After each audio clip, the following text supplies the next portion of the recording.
João está se referindo a um caso específico, provavelmente a uma doutrina ensinada, segundo entende-se por vários historiadores, por um tal Cerinto, que ensinava, na verdade, inverdades ou um falso cristianismo, pseudo-cristianismo.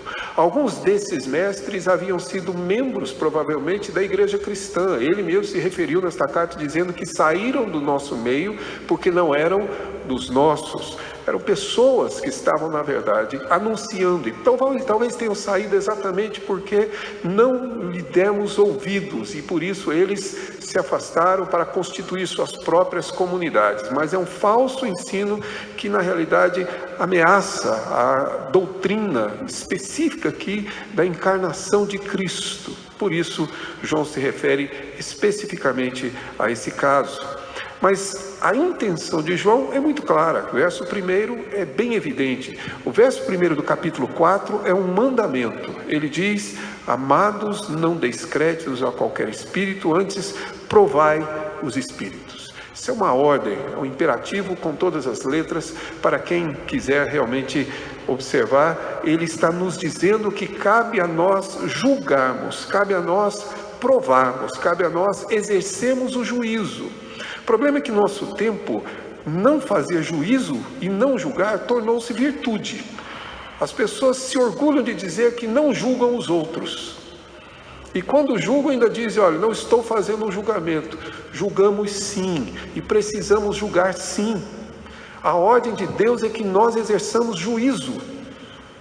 Não existe absolutamente nenhuma virtude em não julgar. O problema não é fazer julgamento, até porque é impossível nós não julgarmos. Nós vivemos fazendo juízo das pessoas o tempo todo. A forma como se vestem, a forma como comportam-se, a maneira como falam, tudo para nós é julgamento. Se cortam o cabelo de uma maneira, se fazem ou não fazem a barba, se pintam o cabelo, para nós o que nós fazemos? Exercemos juízo. O nosso problema não é não exercer juízo, porque é impossível viver nessa vida sem exercer juízo. É qual critério nós usamos para julgar. Isso sim é importante. É julgar, mas julgar pelo critério correto, porque a ordem de Deus é para que nós provemos, para que nós julguemos. E principalmente no âmbito religioso, aí ninguém quer julgar. E se julga, é julgado. Porque está fazendo juízo. É exatamente isso que João diz. Ou então, me prove ao contrário. Ele está dizendo: provai. É uma ordem imposta sobre nós. E claro, se você observar no verso 1, ele diz: verso 2, nisto conhecereis. E ele termina exatamente no verso 6 dizendo a mesma coisa: nisto conhecemos. Ele nos diz, nos dá ordem para julgar e nos ensina a fazer o juízo. Nos ensina a fazer o julgamento de tudo aquilo que ouvimos e de todo o ensino que recebemos. Volto a dizer, neste caso em particular, ele está olhando para a heresia ensinada por Cerinto. Mas o princípio se aplica a todo e qualquer ensino. Devemos exercer juízo.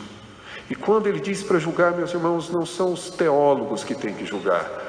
Não são os pastores que são pagos para julgar. A ordem para todos.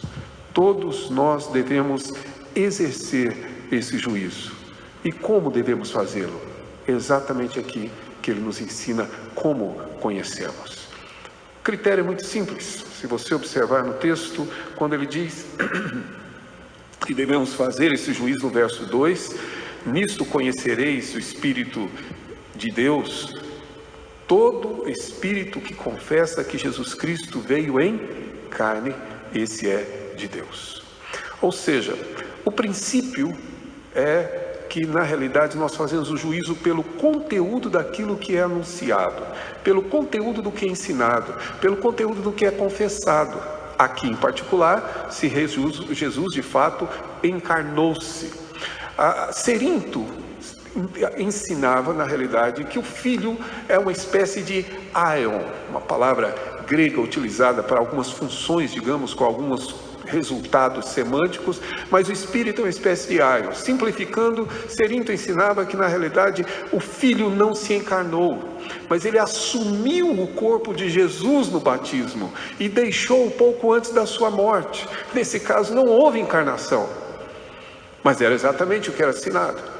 É por isso que João insiste em dizer que quem não confessa a encarnação não pode proceder de Deus. Nega a doutrina essencial da Escritura, nega, na verdade, um ponto elementar e fundamental da nossa fé.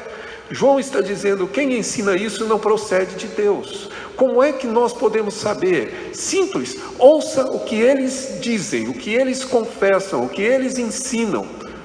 Percebam, a razão é a questão básica da encarnação, mas o princípio utilizado é julgar pelo conteúdo, o que é ensinado, que é exatamente a razão porque eu tenho pedido sempre aos irmãos que mantenham as suas Bíblias abertas, porque se os irmãos não julgarem o que eu falo esta noite, os irmãos estão pecando e desobedecendo a palavra.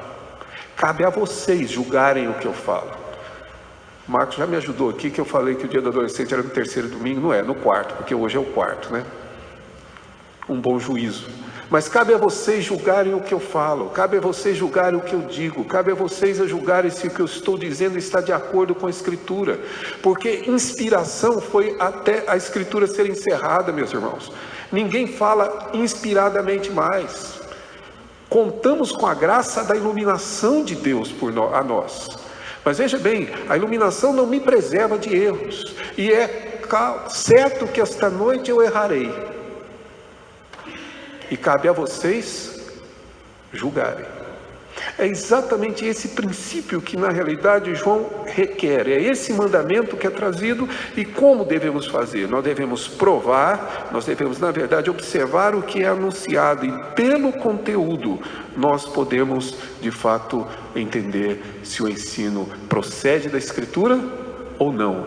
O nosso juízo é a palavra revelada, como dissemos no Salmo 119, e que é o nosso critério, que está acima de todos nós.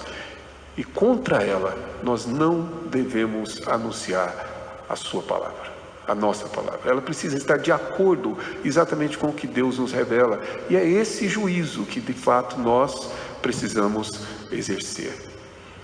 Por essa razão é que o texto do capítulo 3, verso 24, termina dizendo que isso nós podemos fazer por causa do Espírito que Ele nos deu.